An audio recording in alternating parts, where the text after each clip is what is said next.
12-year relationship, he pushed me down to save my drunk bestie. I lost my last child, and they slept together in their mansion during a fight with my husband. He shoved me, my stomach bumped into the couch armrest. Just then, his childhood friend called him sobbing. Caleb, hurry, come to Cloud Peak Hotel and save me. My boss got me drunk, and now he's forcing me to serve our client. I nearly blacked out from the twisting pain in my stomach. I begged him to take me to the hospital. However, my husband said, Enpu, there's a life at stake here. Can you not be so cruel? He left, slamming the door behind him. I had no choice but to call for an ambulance that night. He spent the night with his childhood friend while I lay in the operating theater undergoing emergency surgery. Good news, Caleb Gordon. You'd never have children again. Weren't you glad you deserved it? Caleb Gordon and I were high school sweethearts. We dated for 7 years and then were married for 5. We had been aiming to conceive since our second year of marriage. However, we found out that Caleb had some kind of disease. Our chances of conceiving naturally were meager. We chose to go for Sheaf instead. In the next 4 years, I had 12 implantations and 3 successful pregnancies. Each time I would miscarry for one reason or another. I got used to the pain of egg extraction and the weariness of the recovery period. I did not mind because I wanted to give the man I loved a healthy son. 6 months ago, I finally got pregnant for the 4th time. I was afraid of miscarrying again, so I decided to take my doctor's advice and give up my career at the peak of its glory. I went home and stayed on bed rest. I rarely left the bed for 6 whole months. I nurtured this baby carefully, waiting for the day it was born, hoping it would be the cherry on top of our 12-year relationship. I never expected to lose the child. More than halfway through the pregnancy, Caleb's absent-minded shove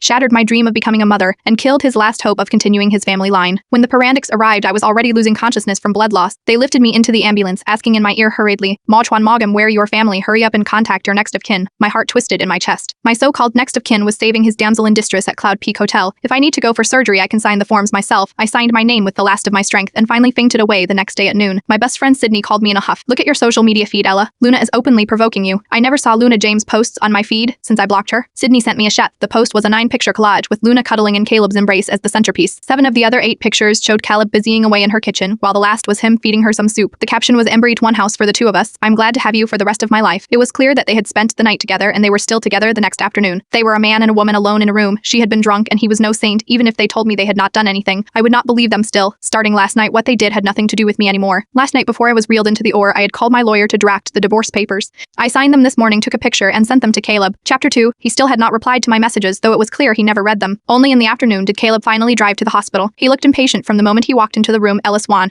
could you just stop for a minute? Threatening divorce and checking into the hospital? Are you trying to threaten me with a baby again? What if the baby can withstand all that torment? Luna is like a sister to me. We grew up together. What's wrong with me helping her out last night when she was in danger? Stop jumping to the wrong conclusions all the time. So he still remembered the baby. Unfortunately, the baby was dead now. He was a boy who looked a lot like Caleb. I turned my head away. Caleb, the baby is gone. You don't have to worry about me threatening you with it anymore. Just sign the divorce papers. I could hear Caleb's breath catching in his throat. The next second, however, he scoffed. You will really stop at nothing for your jealousy, huh? How could you lie about such a thing? And here Luna asked me to bring you some soup, saying she was worried about your health. You were 29 this year, Ella. Can you be a bit more mature like Luna?